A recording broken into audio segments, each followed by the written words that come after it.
Jadi makanya nanti itu saya akan memberi penjelasan tentang apa?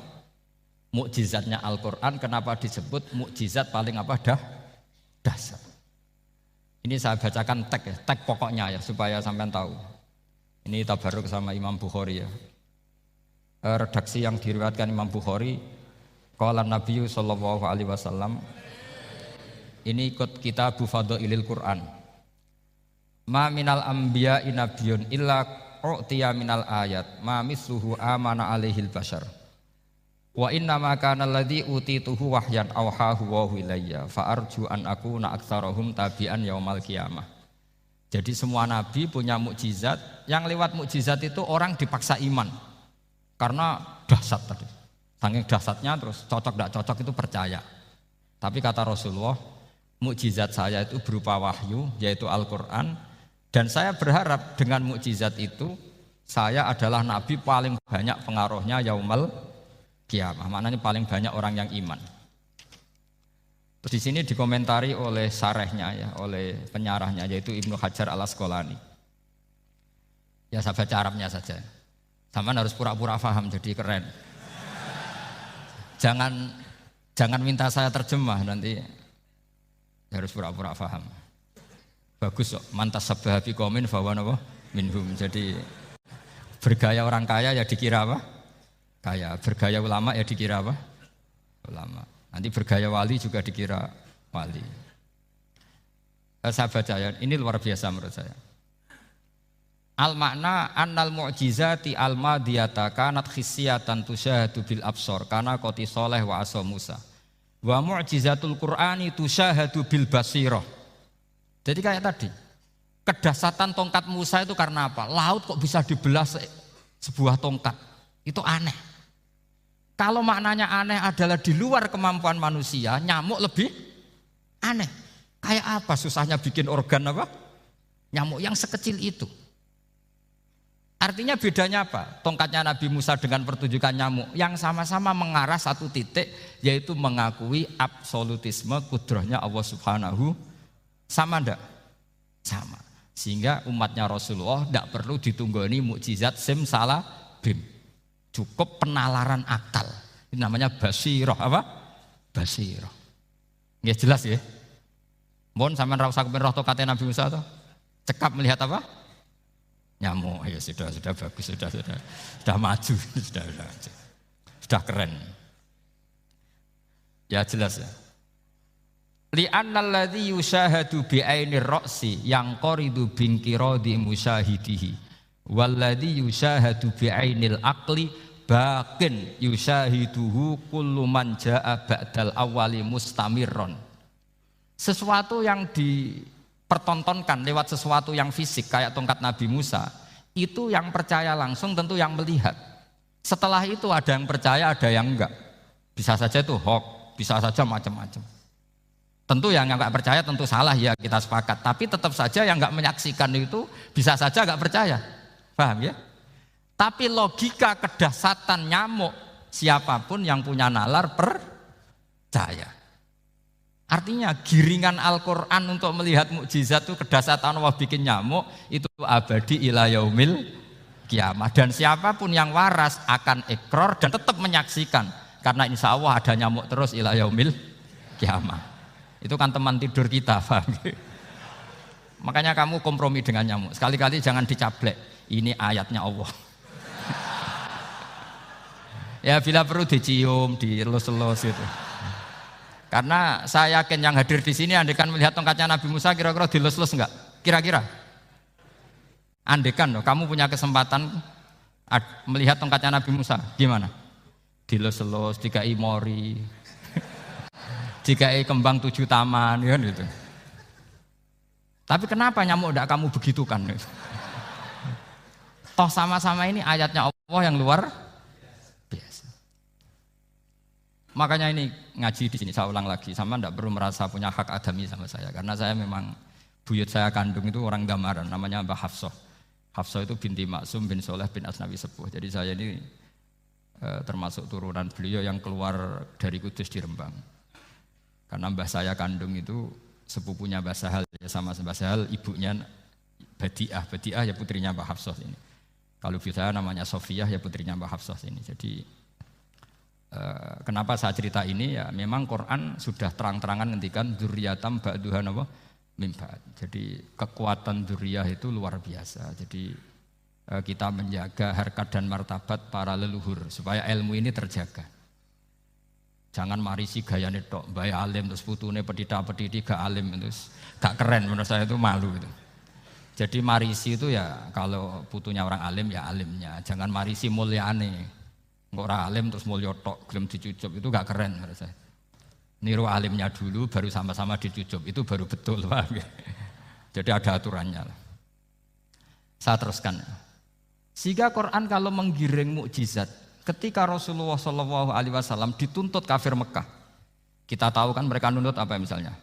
Lan nu'mina laka hatta tafjura lana minal ardi napa yam bu'a au takuna laka jannatum min nakhili wa inabin fatufajjiral anhara khilalaha napa tafsira au tusqitas samaa kama za'amta alaina kisafan au ta'tiya billahi wal malaikati qabila au yakuna laka baitum min zuhrufin au tarqa sama. Masih mereka bilang gini, walan nu'mina liruqiyika hatta tunzila alaina kitaban naqra'u. Mereka nuntut tuh, Muhammad saya percaya kamu rasul, tapi syaratnya Mekah yang tandus sulap jadi kota yang subur makmur, menjadi jannat subur makmur. Atau begini saja Muhammad, kalau kamu gelo sama saya mangkel karena kita ada iman, turunkan saja azab. Kisafam minas sama, turunkan saja azab. Atau begini Muhammad, kamu kan bilang utusan Allah, kamu datang saja bersama Allah digandeng gitu. Digandeng terus sama Allah diangkat tangan kamu, dimaklumatkan kalau kamu rasulnya. Au ta'tiya billahi wal malaikati qabila. Karena mereka dengan logika yang salah. Yang dikatakan mukjizat itu sesuatu yang seperti itu. Artinya kalau kamu berpikir mukjizat yang seperti itu, berarti Anda turunan kafir Quraisy. Anda turunan apa? Kafir Quraisy. Maka enggak boleh berpikir mukjizat seperti itu. Nyatanya Allah cukup menjawab dengan ayat wa ma min dabatin fil ardi wala ta'iri yatiru bi janahihi illa umamun amsalukum. Dijawab lagi inna fi khalqis samawati wal ardi waqtilafil laili wan nahar wal fulkil lati tajri fil bahr sak teruse la ayatil liqaumi yakin. Semudah itu kita iman kedahsyatan kudrahnya Allah. Cukup melihat kerbau. Kok bisa ya jaga populasinya? Padahal enggak pernah dia seminar cara jaga populasi. Nyatanya tetap terjaga. Tanpa lamaran ya bisa jaga keturunannya. Tanpa sesar ya anaknya lancar. Tanpa sesar kan? Artinya mereka bisa. Karena di sini ada kudratullah. Ada apa? Ada kudratullah. Nah, kalau iman seperti itu Anda baru betul. Yaitu yang disebut Allah ya tanazzalul amru bainahunna li ta'lamu annallaha ala kulli syai'in qadir wa annallaha qad ahata bi kulli syai'in ilma. Semua urusan di alam raya ini hanya Allah ingin mempertontonkan bahwa saya kuasa. Jadi tidak perlu nunggu yang aneh-aneh. Sehingga andaikan saya ketemu Nabi Musa dan ketemu Rasulullah Muhammad SAW, pasti saya milih Nabi Muhammad sebagai ketua. Karena Nabi Muhammad yang bikin sarana iman dengan sarana yang seluas-luasnya dan sarana ini tidak habis dan ada di mana saja, yaitu sarana ikrar bahwa Allah kudroh dan kudrohnya tanpa batas. Nabi bikin sarana apa saja, melihat langit, bumi, lautan, nyamuk, hewan, semuanya sarana untuk ikrar kudrohnya Allah Subhanahu wa ta'ala. Sementara Nabi Musa mempertontonkan hanya nunggu mukjizat sing khariqun lil adat. Paham ya? Makanya wajar kalau Nabi bergelar Afdolul Ambiya Sayyidul Awwalin wal Akhirin. Karena memang lebih efektif cara menggiring supaya orang iman. Sekarang sudah tahu kenapa Nabi jadi Sayyidul Awwalin wal Akhirin? Sudah. Mungkin kemarin-kemarin tahu tapi gak tahu logikanya. Pokok iman. Selewat ke musola ngaji iman. Itu iman yang kurang betul itu karena tanpa nadzor. Itu namanya taklid yang statusnya mukhtalaf alaih, masih disidangkan di MK, paham ya? Iman. Jadi iman taklid itu iman yang masih disidangkan oleh para ulama. Ada hakim yang bilang sah, ada hakim bilang tidak sah. Tanya anak-anak Qudsiyah. Imanul muqallid itu mukhtalaf alaih apa mujma' alaih? Mukhtalaf alaih. Kalau imanu ahli nadzar mujma' Insya Allah barokahnya ngaji ini semuanya min ahlin nadhar, apa? Min ahlin. Jangan amin sudah jadi ini sudah jadi ini. Kalau amin kan masih berdoa, bisa makbul, bisa ndak. Enggak boleh iman kok. Ayo iman kepada Allah dan Rasul, amin, enggak boleh. Sesuatu yang pasti enggak boleh diamini, itu kan jadi kacau nanti. Harus bilang apa? Sami'na wa ta'na. Nanti lama-lama kamu disuruh Allah, ayo sholat, amin. Enggak boleh, jadi amin itu ada itu. Ada aturannya. Tapi bukan berarti saya nyalahkan jenengan enggak. Ya memang salah gitu. Jadi kan. Ya enggak usah saya memang statusnya salah. Ya saya ulang lagi ya. Berarti Rasulullah adalah Rasul yang sukses membuat sarana orang kembali ke Allah, mengakui kudrahnya Allah dengan sarana apa saja. Melihat rumput, melihat hewan, dan hewan itu ya apa saja. Gabah itu apa saja. Hewan yang melata di bumi apa saja. Semua bukti kudrahnya Allah. Bahkan Rasulullah sukses membiarkan umatnya enggak ditunggui beliau tetap iman. Mergo ditunggui konsep sing super ngene kok Al-Qur'anul Karim. Jelas ya? Tapi caranya memahami ya seperti yang saya terangkan ini.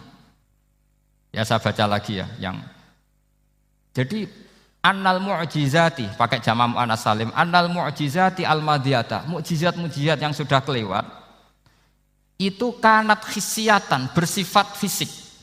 Tusyahadu bil absor, hanya bisa dilihat dengan mata kepala. Karena qoti soleh wa aso Musa. Wa mu'jizatul Qur'ani tusyahadu bil basirah. Sementara mukjizatnya Quran disaksikan dengan mata hati dan setiap orang punya mata hati. Fayakunu man yattabi'uhu li ajliha aksar. Li annal ladzi yusyahadu bi ainir ra'si yang qaridu bin qiradi musyahidihi.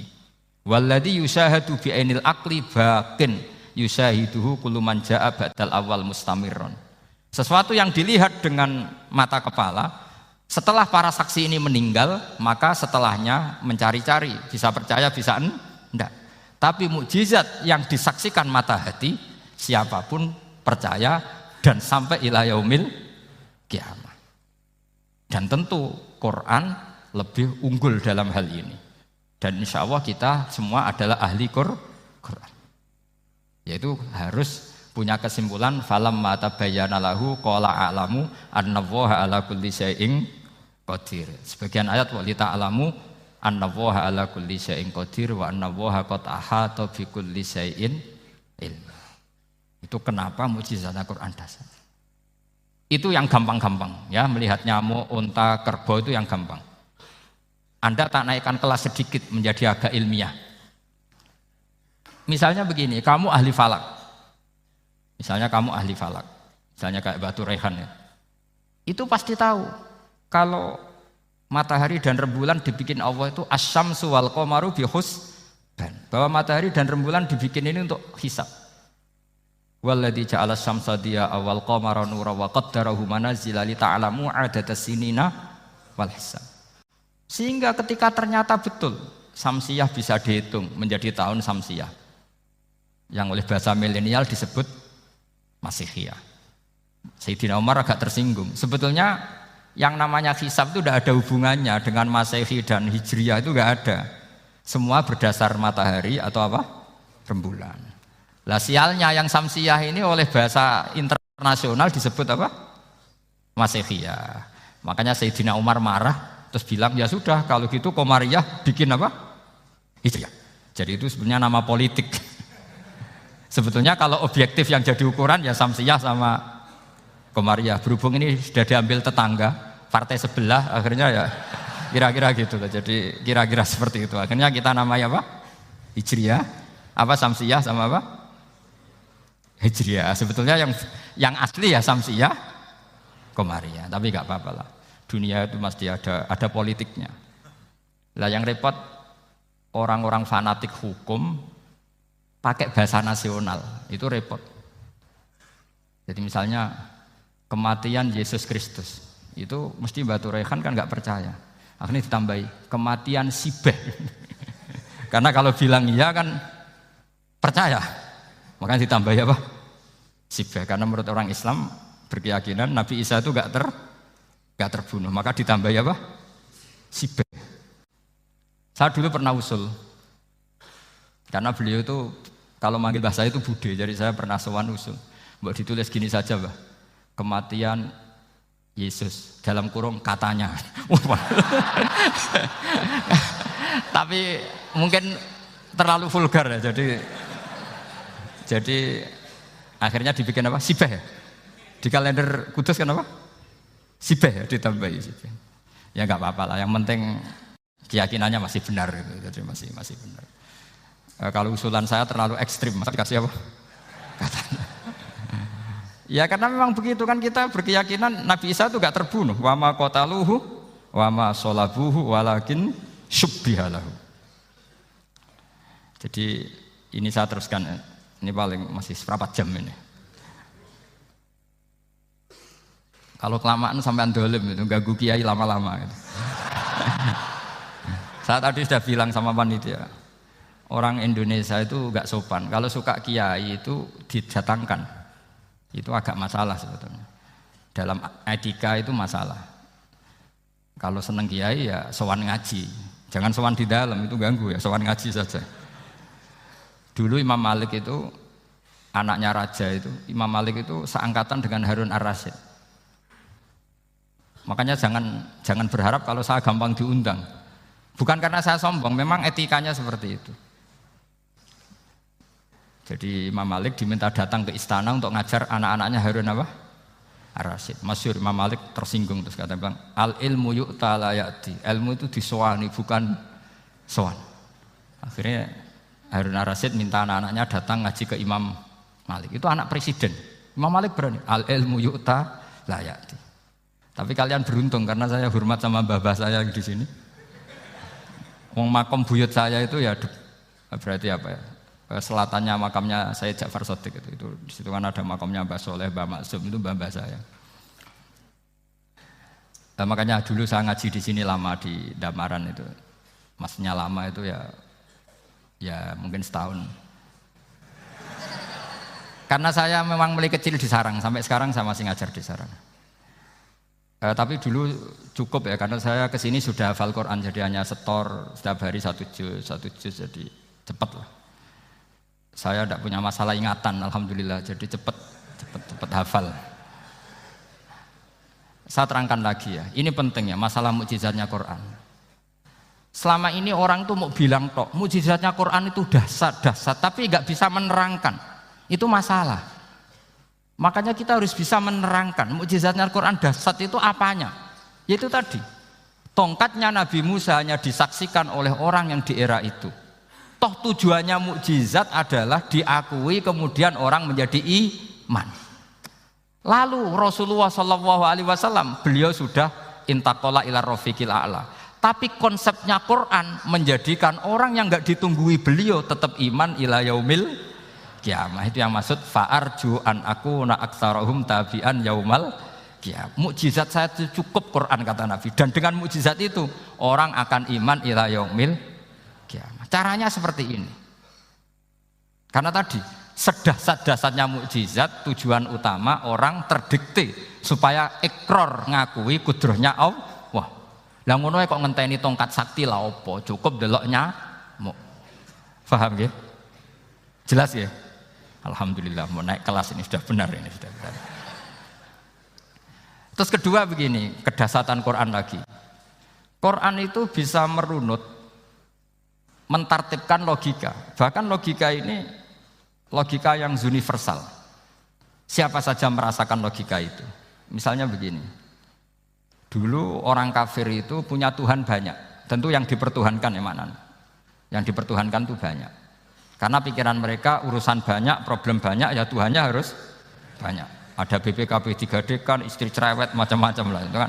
Problemnya banyak, maka Tuhannya harus banyak. Karena Tuhan itu maknanya penyelesai masalah. Sehingga kalau masalahnya banyak, Tuhan harus banyak. Ketika Rasulullah membawa konsep satu Tuhan, mereka janggal.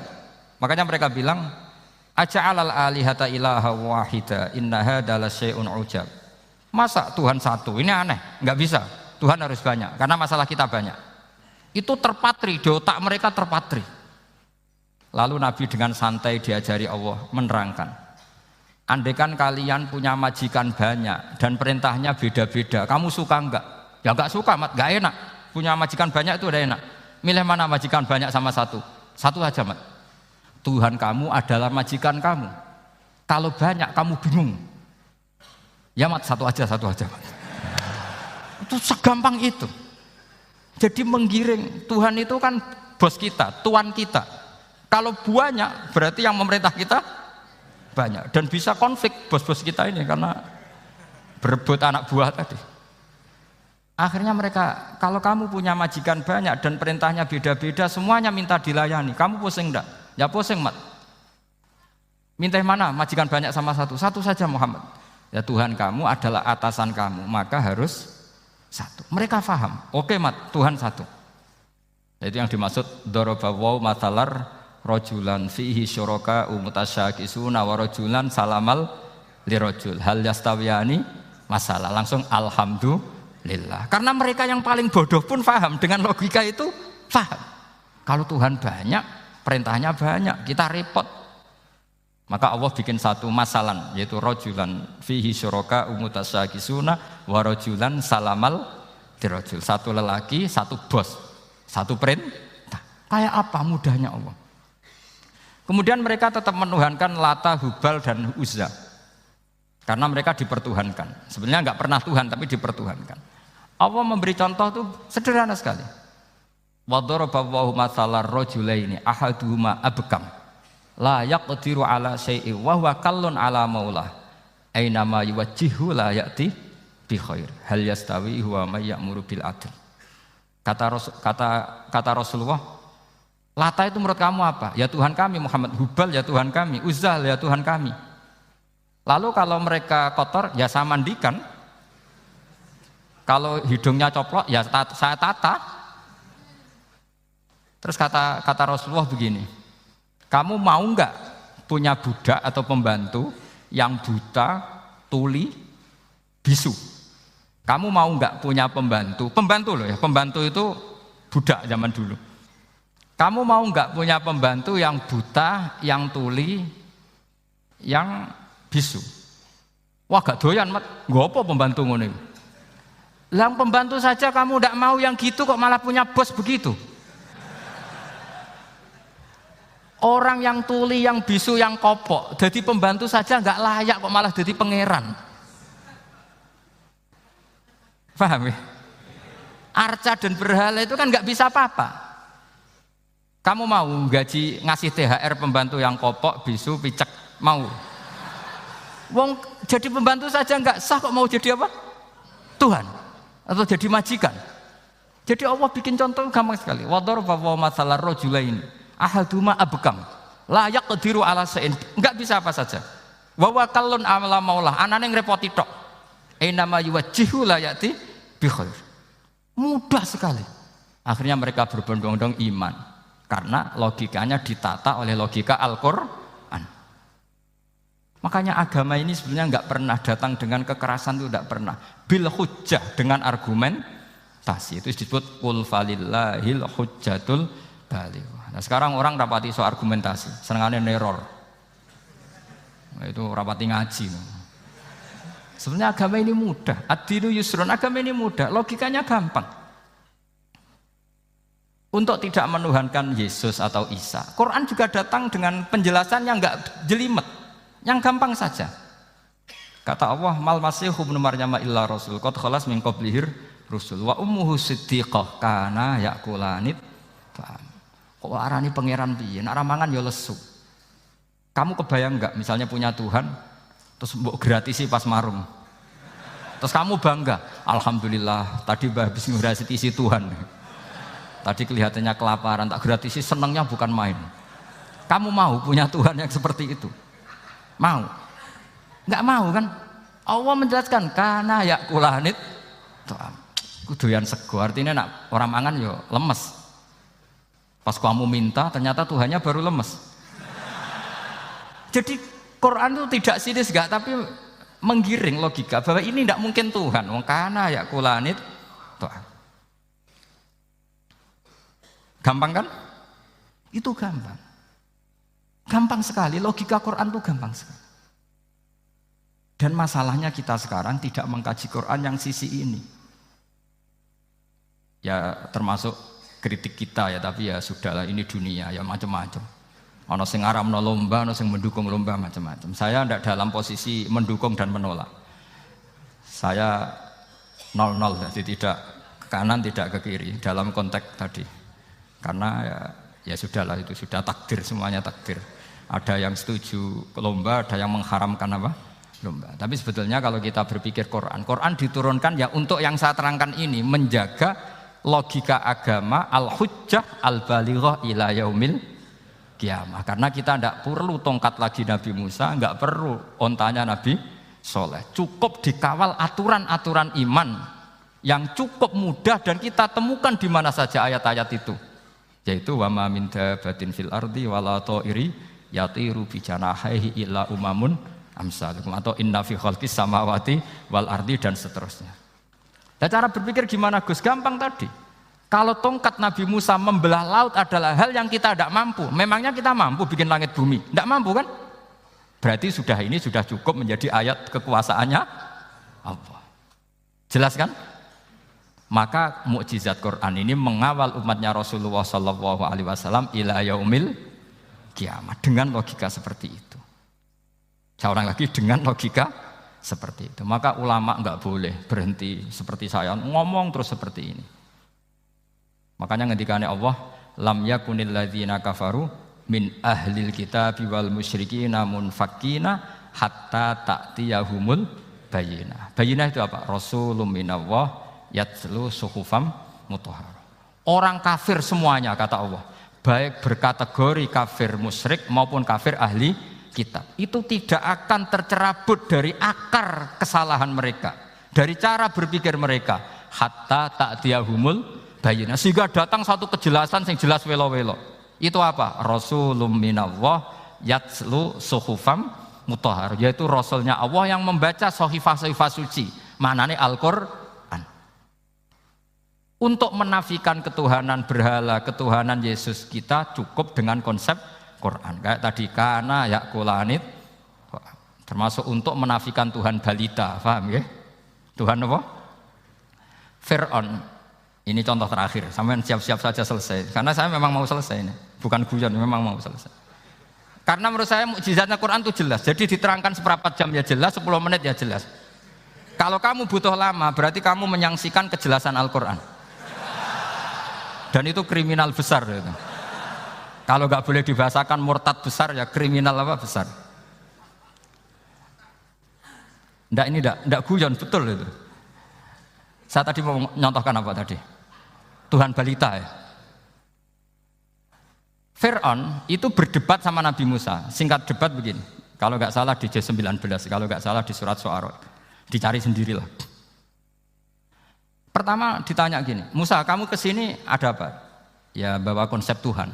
Yang jelas itu tidak kamu. Ya. Lalu Tuhan kamu siapa? Rabbus samawati wal ardi, yang menuhani langit dan bumi. Si Fir'aun masih berkelit. Begini, soal yang di bumi, saya jalan-jalan kemana-mana, setahu saya yang jadi Tuhan saya. Ma'alim tulakum min ilahin apa? Ghairi, di mana-mana yang dituhankan saya. Soal kemungkinan di langit begini, tunggu saya. Terus di Haman dipanggil. Ya Haman ibn li sarhal ali abluhul asbab as-samawati fa'attali'a ila ilahi Musa. Haman, bikinkan saya piramida yang tinggi. Saya mau lihat Tuhannya Musa, apa betul ada? Padahal andaikan terjadi piramida kan Tuhan pun nggak bisa dilihat. Wong sampean yang wali saja tidak bisa melihat. Wali tadi yang sing disakeni Allah tadi itu aja nggak bisa melihat. Apalagi Fir'aun. Akhirnya Nabi Musa sadar bahwa logika itu tidak masuk ke Fir'aun, tidak masuk. Padahal ada pengawalnya banyak. Dan karena semua Nabi fatona, itu ibarat mobil ganti gigi. Ganti gigi, ganti argumentasi. Gini saja, yang menuhani leluhur kamu, mbah-mbah kamu. Wah, itu sontak kaget Fir'aun. Pengawalnya ya kaget. Oh iya, kalau Fir'aun ini Tuhan, mbah-mbahnya tanpa Tuhan. Kan Tuhannya datang terlambat. Berarti mbah-mbahnya dulu itu tanpa Tuhan, karena ini ada Tuhan balita itu ada itu. Akhirnya hampir separuh, mungkin hampir semua pengawalnya Fir'aun itu iman semua.